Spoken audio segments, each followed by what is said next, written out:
من شر الشيطان اللعين الرجيم. بسم الله الرحمن الرحيم. الحمد لله الذي هدانا لهذا وما كنا لنهتدي لولا أن هدانا الله. لقد جاءت رسل ربنا بالحق.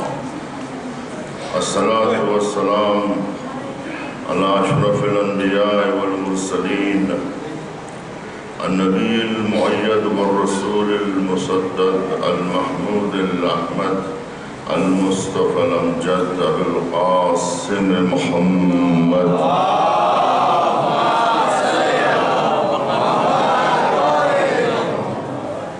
الصلاة والسلام على الطيبين الطاهرين الذين أذهب الله عنهم الرجس وطهرهم تطهيرا.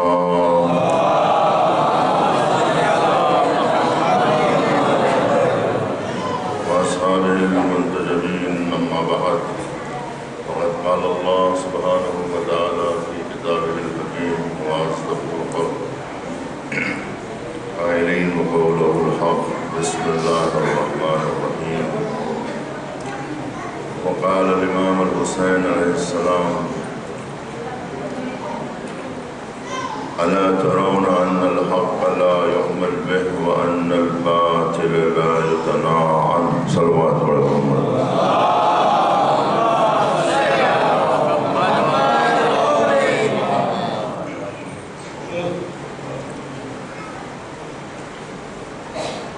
عزیزان ایمان، کل میں آپ کے سامنے یہ عرض کیا تھا کہ یہ پوری کائنات حق کا جلوہ ہے.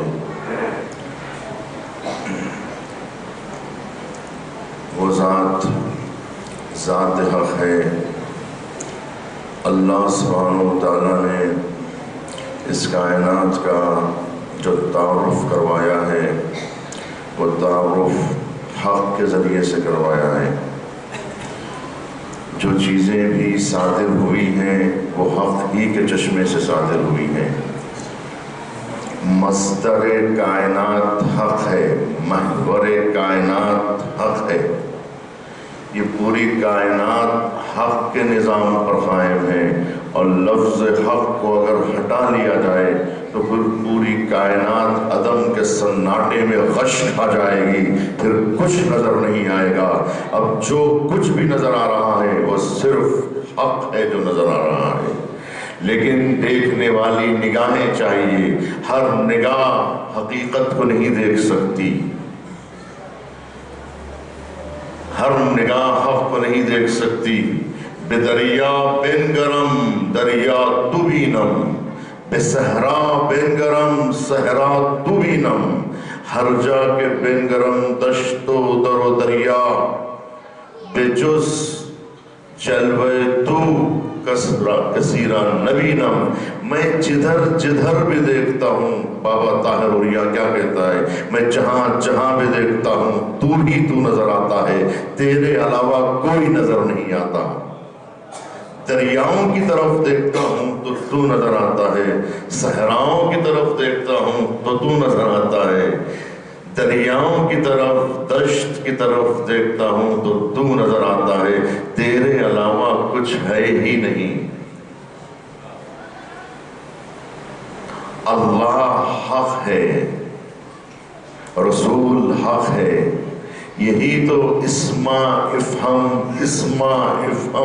جو کروایا جاتا ہے، یہ صرف مردوں کے لیے نہیں ہے، یہ زندوں کو سمجھانے کے لیے ہے، یہ زندوں کو سنانے کے لیے ہے کہ کتنے زندہ لوگ ایسے ہیں جو حق کو دیکھتے نہیں ہیں، حق کو سمجھتے نہیں ہیں، جنہیں حق دکھائی نہیں دیتا. میں نے کل عرض کیا نا آپ کے سامنے، کیوں نہیں دکھائی دیتا؟ اس لیے کہ حق سر کی ان دو آنکھوں سے نظر نہیں آتا. یہ سر میں جو دو آنکھیں ہیں یہ بصارت ہے، یہ ظاہری آنکھیں ہیں، ظاہری اشیاء کو دیکھتی ہیں،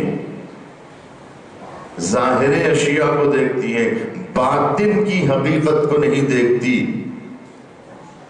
یہ آنکھیں دھوکہ کھا سکتی ہیں، چھوٹی چیز کو بڑی دیکھتی ہیں، بڑی چیز کو چھوٹی دیکھتی ہیں، ہے نا؟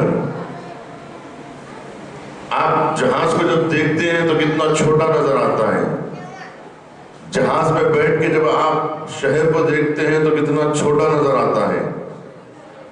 تو جو آپ دیکھ رہے ہیں وہی نظر آ رہا ہے، یہ نگاہیں دھوکہ کھا رہی ہیں، یہ نگاہیں دھوکہ کھا سکتی ہیں، بڑی چیز کو چھوٹی سمجھ سکتی ہیں، چھوٹی چیز کو بڑی سمجھ سکتی ہیں، لہذا آنکھوں پہ بھروسہ نہیں کرنا ہے۔ کیوں؟ اس لیے کہ یہ مادی نگاہیں مادی اشیاء کو بھی برابر سے نہیں دیکھ سکتی، تو پھر ظاہر کی آنکھوں سے باطن کی حقیقت کیسے دیکھی جا سکتی ہے؟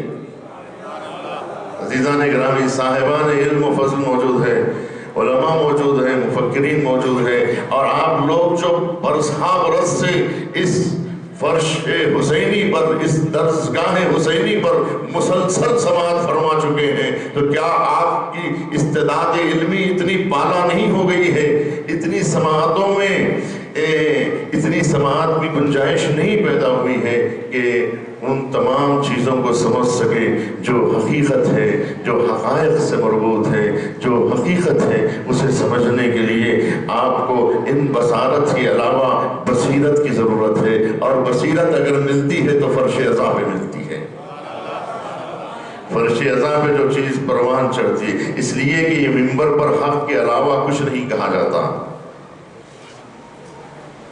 اسی لیے آج جو تقدس باقی ہے وہ منبر ہی کا تقدس باقی ہے۔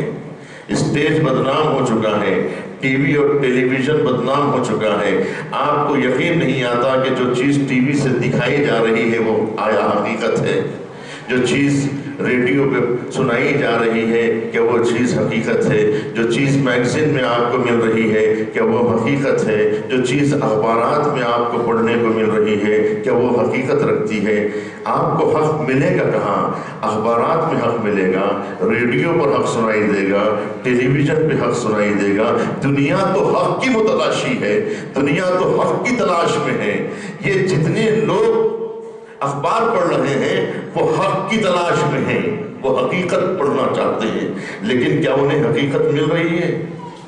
جو لوگ گھنٹوں ٹیلی ویژن کے سامنے بیٹھے ہوئے ہیں وہ کس لیے بیٹھے ہوئے ہیں؟ جھوٹ دیکھنے کے لیے بیٹھے ہوئے ہیں، جھوٹی خبریں سننے کے لیے بیٹھے ہوئے ہیں، یا وہ حق کی تلاش میں ہیں؟ یعنی ساری دنیا حق کی تلاش میں ہے۔ حق آسانی سے نہیں ملتا، پیسہ خرچ کیجئے مگر حق نہیں ملتا، دولت خرچ کر لیجئے مگر حق نہیں ملتا۔ ہر چیز بازار میں جو ملتی ہے وہ ملاوٹی ملتی ہے۔ جو چیز کمرشل ہوتی ہے، جو چیز بیچی جاتی ہے، اس پہ بھروسہ نہیں کیا جا سکتا ہے کہ ہر چیز جو بیچی جاتی ہے بازار میں، دوائیں تک بازار میں صحیح نہیں ملتی ہیں۔ دوا کھاتا ہے انسان ٹھیک نہیں ہوتا، کیوں نہیں ٹھیک ہو رہا ہے؟ اس لیے کہ دواؤں میں بھی ملاوٹ ہو رہی ہے۔ جب دوائیں بھی ملاوٹ ہو جائے تو علاج کیسے ہوگا؟ نہ صرف دواؤں میں ملاوٹ ہو رہی ہے، ڈاکٹر بھی جو ہے اس وقت جعلی ہیں۔ جب ڈاکٹر جعلی ہیں، دوائیں جعلی ہیں، تو پھر اس سے علاج کیسے ہو سکتا ہے؟ تو یہ پورا فریب ہے، دھوکہ ہے، یہ پوری دنیا دھوکہ کھا رہی ہے اور دھوکہ کھانا چاہتی ہے۔ جھوٹ کی عادت اتنی ہو چکی ہے کہ اب سچائی اچھی نہیں لگتی، باطل سنتے سنتے کان اتنے آشنا ہو چکے ہیں، اب حق بات سننے کے لیے کوئی تیار نہیں ہے۔ جو لوگ گندا پانی پی پی کی عادت ان کی ہو جاتی ہے، اب فلٹر کا پانی انہیں اچھا نہیں لگتا، خالص پانی انہیں اچھا نہیں لگتا، مشرب ناب اچھا نہیں لگتا، انہیں جو ہے دین خالص اچھا نہیں لگتا، اسلام ناب اچھا نہیں لگتا، انہیں اچھی باتیں اچھی نہیں لگتی۔ کیوں؟ اس لیے کہ کان عادت کر چکے ہیں، سماعت بدل چکی ہے، سوچنے کا انداز بدل چکا ہے، سمجھنے کا انداز بدل چکا ہے، اس لیے کہ عادت ہو چکی ہے۔ عزیزان گرامی، یہ نفس جو انسان کا ہے وہ خالی ڈبہ نہیں ہے جس کے اندر جو چیز چاہے ڈال دیجئے، بلکہ اللہ نے اس نفس کو پر اور پوری طرح سے لیس کر کے بھیجا ہے انسان کے نفس کو۔ اس کے اندر علوم کے خزانے ہیں، اس کے اندر عقول کے خزانے ہیں۔ انسان کا نفس انبیاء کو کیوں بھیجا گیا؟ دفائن عقول کو ابھارنے کے لیے بھیجا گیا۔ اس کا مطلب یہ ہے کہ دفائن عقول انسان کے اندر پوشیدہ ہیں، عقل کے دفینے ہیں اندر۔ اللہ نے کوٹ کوٹ کے استعدادیں بھر دی ہیں انسان کے اندر، صلاحیتیں بھر دی ہیں انسان کے اندر۔ نفس خالی ڈبہ نہیں ہے، جو چاہے اس کے اندر ڈال دیجئے، جو چاہے اس کے اندر ڈال دیجئے، ایسا نہیں ہو سکتا ہے کہ آپ جو چیز کھا لیں وہ ہضم کر لے جائیں گے، ایسا نہیں ہے۔ بچے کو جعلی دودھ پلا کے دیکھیے، سڑا ہوا دودھ پلا کے دیکھیے، گندا دودھ پلا کے دیکھیے، اکاری کر دے گا، اندر جائے گا نہیں، باہر نکل جائے گا۔ یعنی نفس قبول کرنے کے لیے تیار نہیں ہے، یعنی گندی غذا کھانے کے لیے نفس جسم میں جان قبول نہیں کرتا ہے، انسان کا جسم قبول نہیں کرتا ہے۔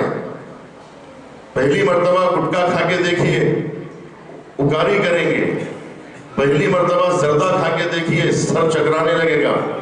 پہلی مرتبہ کوئی گندگی منہ میں ڈال کے دیکھیے کہ اکاری ہوتی ہے یا نہیں ہوتی۔ پہلی مرتبہ سگریٹ پی کے دیکھیے کہ پھسکا لگتا ہے، کھانسی آتی ہے یا نہیں آتی ہے۔ یعنی جسم قبول کرنے کے لیے ہر گندی چیز کو تیار نہیں ہے، اس لیے کہ نفس پاکیزہ بنا کر اللہ نے خلق کیا ہے۔ انسان کے جسم کو پاک بنا کر اللہ سبحانہ وتعالیٰ نے خلق کیا ہے، تو طیب و طاہر بنایا ہے، تو غذا بھی طیب و طاہر ہی ہضم ہوگی۔ ہر غذا انسان کو ہضم نہیں۔ مزاج بشری اتنا پاکیزہ ہے کہ گندی چیزوں کو قبول کرنے کے لیے تیار نہیں ہے، لیکن آہستہ آہستہ جب اس کو عادت کروا لی جاتی ہے تو اب سگریٹ کے بغیر انسان رہ نہیں سکتا۔ جو پہلے اکاری کر رہا تھا اب اس کے بغیر نہیں رہ پا رہا ہے۔ جو پہلی مرتبہ جس کو گٹکا پسند نہیں آیا تھا اب وہ گٹکے کے بغیر ہی نہیں رہ سکتا ہے نا۔ وہ گندی سپاری کھا کے اتنے عادی ہو چکا ہے کہ اب خالص چیز اسے اچھی نہیں لگتی۔ کیوں؟ اس لیے کہ مزاج کو اس نے بدل دیا ہے۔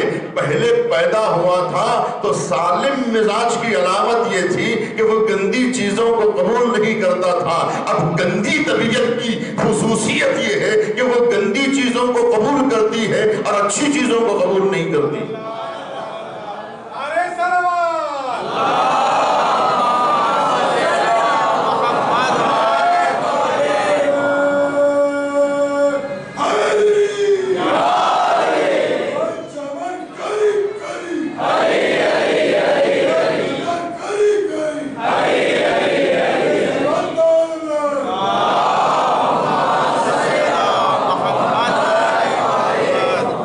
جسم کو تقویت پہنچانے والی چیزیں تو اچھی نہیں لگتی، لیکن جو چیز جسم کو تباہ کر دیتی ہے اسے خرید کر انسان اپنے جسم کو تباہ کرنے کی چیزیں خریدتا ہے اور بڑی قیمت دے کے خریدتا ہے۔ کیا اسے نہیں معلوم ہے کہ شراب انسان کے جسم کو گلا دے گی؟ کیا اسے نہیں معلوم ہے کہ سگریٹ اور گٹکا اور یہ تمام چیزیں، یہ تمام نشہ آور اشیاء انسان کے جسم کو کھوکھلا کر دے گا؟ لیکن اس کے باوجود بھی وہ خریدتا ہے، پیسہ دے کے خریدتا ہے۔ اب اندازہ لگائیے انسان کے مزاج کا، اس کی طبیعت کا اندازہ لگائیے۔ خالص چیزیں دے تو لے گا نہیں، اور وہ چیزیں جو